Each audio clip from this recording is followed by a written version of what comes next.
तो गाइज मैं हूं आयुष और आप देख रहे हैं रेसल इंडिया। स्वागत है एक बार फिर से आपका चैनल पे, वेलकम बैक। और कुछ पर्सनल मेडिकल रीजंस की वजह से मेरे को अलाउड नहीं था ज़्यादा स्क्रीन टाइम लगाना भाई। तो मैं एडिट नहीं कर पा रहा था, काफ़ी दिनों से काम नहीं कर पा रहा था कंप्यूटर पे। लेकिन now we are back. I know backlash miss हुई, लेकिन जो भी चल रहा था state of India and Pakistan हम जानते हैं। उसकी वजह से मैं अपने पर्सनल चीज़ के बारे में कुछ कमेंट नहीं करना चाह रहा था कि इस वजह से मैं वीडियो नहीं डाल रहा हूँ, because that didn't make any sense. लेकिन नाउ वी आर बैक और मैं आपको बताना चाहता हूँ कि ऑलरेडी बहुत सारा कंटेंट है आप लोगों के लिए जो इस वीक में आने वाला है।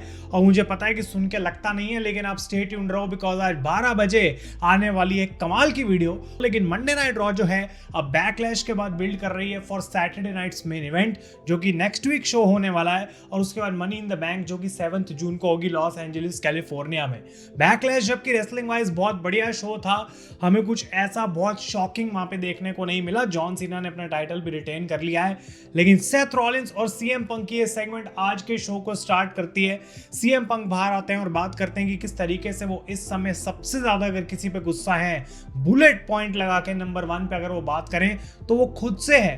काफी लोगों पे और भी उनको गुस्सा आ रहा है, लेकिन किस तरीके से उन्होंने पॉल हेमन का टर्न आते हुए नहीं देखा, उस वजह से वो पॉल हेमन पे नहीं अपने आप पे ज्यादा गुस्सा है। उनको लगता है कि वो खुद ज्यादा मैच्योर हो चुके हैं, वो एक बेटर इंसान बन चुके हैं। लेकिन पॉल हेमन कभी बाज नहीं आ सकता। वो उनको एक फैट लिटिल स्नेक बुलाते हैं और वो कहते हैं कि जब तक मैं पॉल हेमन की मोटी गर्दन को कुचल के उसकी आंखें बाहर नहीं निकाल दूंगा भाई, मैं तो रुकने वाला हूं नहीं। तो पॉल हेमन की आवाज आती है लेडीज एंड जेंटलमैन, और सीएम पंक का गुस्सा और ज्यादा बढ़ता चला जाता है। वो उनको पेंगुइन भी बुलाते हैं, जिससे ऑनेस्टली मुझे बहुत हंसी आई, बिकॉज मैं हमेशा से कहता रहता हूँ कि बैटमैन वाला पेंगुइन विलन इनफैक्ट पेंगुइन जैसे ही पॉल हेमन लगते हैं। लेकिन पॉल हेमन बाहर आके कहते हैं कि सीएम पंक जो भी अब तू वर्ड्स बोलेगा वो तेरे लास्ट होंगे। और सेथ रॉलिंस का म्यूजिक बजता है। सेथ रॉलिंस आते हैं बाहर ब्रॉन ब्रेकर के साथ और वो बोलते हैं कि किस तरीके से पॉल हेमन की लाइफ रेसलमेनिया के टाइम पे सीएम पंक ने हेल बना दी थी, उनको डिसीजन लेने के लिए मजबूर कर दिया था। और वो चीज कभी सीएम पंक को दिखेगी नहीं, इसलिए वो पॉल हेमन को ब्लेम करता है उसके टर्न के लिए, जबकि गलती एक्चुअली में सीएम पंक की खुद की है। वो कहते हैं कि अगर सीएम पंक रास्ते में नहीं आता तो आज मैं सेथ रॉलिंस भी चैंपियन होता। और सीएम पंक को हमेशा विक्टिम कार्ड प्ले करने में बहुत ज्यादा मजा आता है। तो वो ब्रॉन ब्रेकर को यहाँ पे देते हैं सीधा मैसेज कि जाके पंक को अटैक कर। ये ब्रॉल स्टार्ट होती है, सेथ रॉलिंस ज्वाइन इन होते हैं, सैमी ज़ेन आ जाते हैं, जे ऊसो आ जाते हैं। ऑब्वियसली जो लास्ट वीक रॉ में हुआ उसके फॉलो अप में आज ये सब देखने को मिला।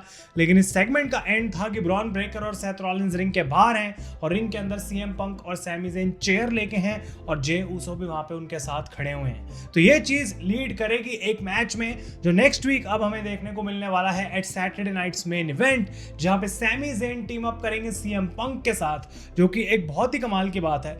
और इनकी बैकस्टेज सेगमेंट आज देखने को मिली, जहां पे किस तरीके से सैमी ज़ेन बोलते हैं सीएम पंक को कि मैंने तेरे पे भरोसा किया था जब तूने वॉर गेम्स के अंदर आके ब्लड लाइन का हिस्सा बना था, और तब रिजल्ट हमारी फेवर में ही गया था। लेकिन अगर हम दोनों के जो एम्बिशंस हैं, इंडिविजुअल एम्बिशंस, मुझे पता है कि हम दोनों अपने तरीके से इस कंपनी में काम करना चाहते हैं, लेकिन वो तब तक पूरे नहीं हो पाएंगे जब तक रास्ते में सेथ रॉलिंस और ब्रॉन ब्रेकर खड़े हुए हैं। तो ये चीज बोल देते हैं वो, और क्लियरली यहाँ पे सीएम पंक के साथ अब वो टीम बनाने वाले हैं और सामने होंगे सेथ रॉलिंस और ब्रॉन ब्रेकर। काफी धीरे धीरे ये जो चीज है वो बिल्ड करी जा रही है। और सेथ रॉलिंस यहाँ पे बैकस्टेज ब्रॉन ब्रेकर को भी अरीना छोड़ने से पहले एक मैसेज दे के जाते हैं कि तू भी जा सकता है, तू फ्री हो जाएगा, लेकिन उससे जाने से पहले एक काम तू करके जा। उनके कान में वो कुछ तो विस्पर करते हैं और वो क्या था वो मैं आपको बताता हूं अभी थोड़ी देर में।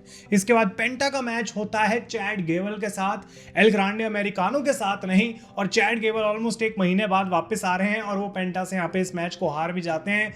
और यही बात पता लगती है कि अभी भी चैड गेबल चाहे कितनी भी लंबी ब्रेक लेके वापस आ गया हो, चैड गेबल जो है अभी भी लूचाडोर्स को नहीं हरा पा रहा है। तो ये स्टोरी चल रही है और माइकल कोल कमेंट्री पे भी यही बोलते हैं कि चैड गेबल को वापस मास्क पहन के एल ग्रांडे अमेरिकानो बन जाना चाहिए, बिकॉज एटलीस्ट वो जीतता तो है। Michael Cole chose violence against Chad Gable.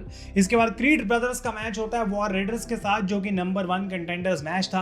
Commentary पे यहाँ पे न्यू डे बैठे हुए थे और जबकि वो कह रहे थे हम बेस्ट टीम से लड़ना चाहते हैं, वॉर रेडर्स को यहाँ पे वो डिस्ट्रैक्ट करके अटैक कर देते हैं, जिसकी वजह से क्रीड ब्रदर्स इस मैच को जीत जाते हैं।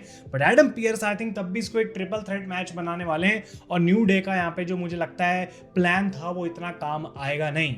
इसके बाद रिंग में आते हैं the world heavyweight champion Jey Uso, जिनकी ऑब्वियसली अब फ्यूड चल रही है है लोगन पॉल के साथ, और ये मैच भी next week Saturday night's main event में ही हमें देखने को मिलेगा। और यहाँ पे आगे जे उसो बात करते हैं कि किस तरीके से वो इस चैंपियनशिप को रिटेन कर लेंगे, सैटरडे नाइट्स मेन इवेंट में वो जीतेंगे।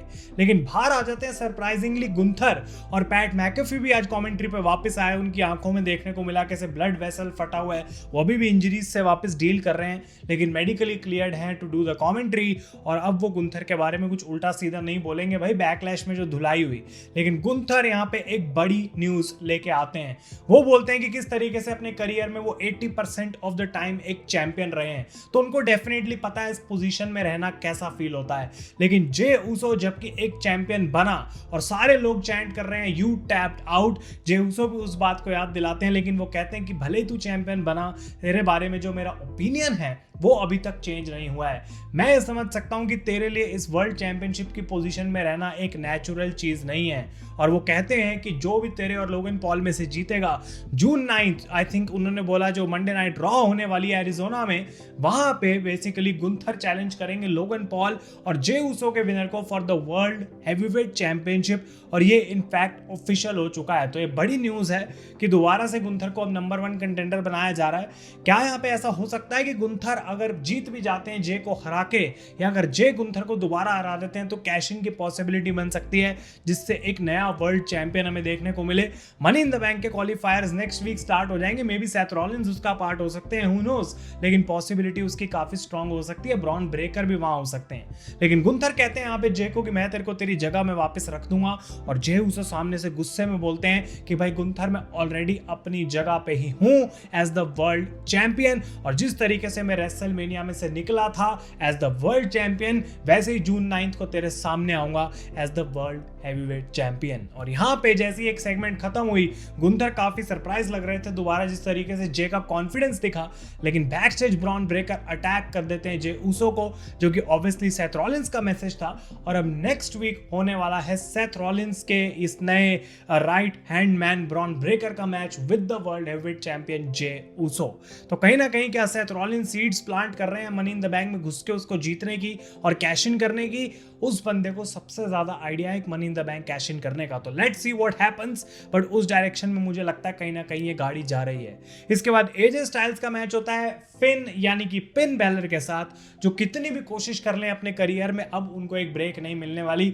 मुझे नहीं लगता कि उनके लिए कभी भी कुछ होगा यहाँ पे। और पेंटा आते हैं और ऑब्वियसली बैकलैश का जो बदला था उनको यहाँ पे लेना था, और उन्होंने कार्लिटो और जेडी मैकडोना को रिंग साइड अटैक करा, और इसी के चलते एजे स्टाइल्स ने फिन बैलर को डिफीट करा एक फिनोमिनल फोरआर्म लगा के। और यहाँ पे पेंटा जो है अब एजे स्टाइल्स के साथ टीम अप करेंगे next week to take on Finn Balor and JD McDonagh.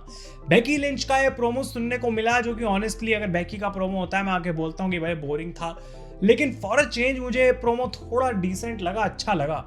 वो कहती है कि जबकि मैं मैच में हार गई बैकलैश के अंदर, बाय द वे क्या कमाल का मैच था बेकी लिंच और लायरा का, वो भाई मजा आ गया था देख के। भले ही मैं उस मैच को हार गई, बट एक्चुअली में जो बीटन थी वो लायरा थी, बिकॉज उसको हॉस्पिटल ले जाया गया उसकी इंजरीज के बाद। वो कहते हैं कि लोगों ने देखा कि किस तरीके से जो मैंने उसको मैच दिया उसके बेस्ट करियर का, अब जितनी लोग लायरा के बारे में बात कर रहे हैं उतनी कभी भी नहीं करते थे। लेकिन वो यहाँ पे बात करती है कि किस तरीके से वो 1 साल के लिए ऑलमोस्ट इस कंपनी से गायब हो गई थी, और उसका रीजन ये है बिकॉज जब वो लास्ट टाइम वर्ल्ड चैंपियन बनी तो उन्होंने लोगों का रिएक्शन देखा और उनको वो पसंद नहीं आया। बिकॉज वो कहती हैं कि अगर एज बेकी लिंच मैं यहाँ पे वर्ल्ड चैंपियन ही नहीं बन सकती हूँ तो फिर मेरा यहाँ पे काम ही क्या है, और ये सोच के मैं वहां से चली गई। लेकिन अब मेरे को ये बात रियलाइज हुई कि उस टाइम पे फैन मेरे को इसलिए हेट कर रहे थे बिकॉज मेरी विक्ट्रीज से वो रिलेट नहीं कर पा रहे थे, बिकॉज जबकि मैं तो एक विनर हूं, तुम सारे लूजर्स हो। तो वो कहती हैं अब से मैं यही बोल के चलूंगी, ठीक है भाई, अगर तुम्हें लगता है मैं सेल्फिश हूं तो मैं सेल्फिश हूं, तुम्हें लगता है मैं ग्रीडी हूं तो मैं ग्रीडी हूं, अगर तुम्हें लगता है मैं कट थ्रोट हूं तो मैं कट थ्रोट हूं।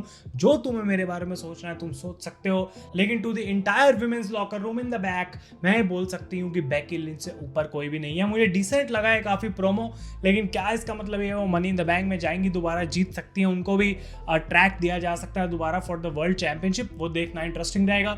लेकिन आज की मंडे नाइट रॉ का मेन इवेंट काफी अच्छा मैच मैच जरूर था, लेकिन वो मेन इवेंट लेवल वाली बात नहीं लग रही थी। क्राउड भी डेफिनेटली कहीं ना कहीं उतना इंटरेस्टेड नहीं था। रिया रिप्ली एंड इयो स्काई ने हराया रॉक्सेन और जूलिया को। मैच काफी डिसेंट था, but at the end Riya replay इसको एक रिप टाइट से जीतती हैं और जूलिया को उन्होंने आई थिंक पिन करा। और इयो स्काई के साथ सेलिब्रेट करते समय उनकी नजर सीधा वर्ल्ड चैंपियनशिप पे गई और इयो को भी ये बात उन्होंने रियलाइज करा दी है कि जितना भी हम दोस्ती कर लें वो ठीक है, लेकिन I still want to become the women's world champion again. तो ये थी मंडे नाइट रॉ गाइस। आप लोग अपने ओपिनियंस शो के बारे में मुझे कमेंट्स में जरूर बताएं और 12 बजे के लिए रेडी रहें, because a very very good discussion video is coming your way. तो उसके लिए आप स्टे ट्यून्ड रहें। Thank you so much for watching. We are back on wrestle India और मैं हूं Ayush. Stay tuned and keep watching.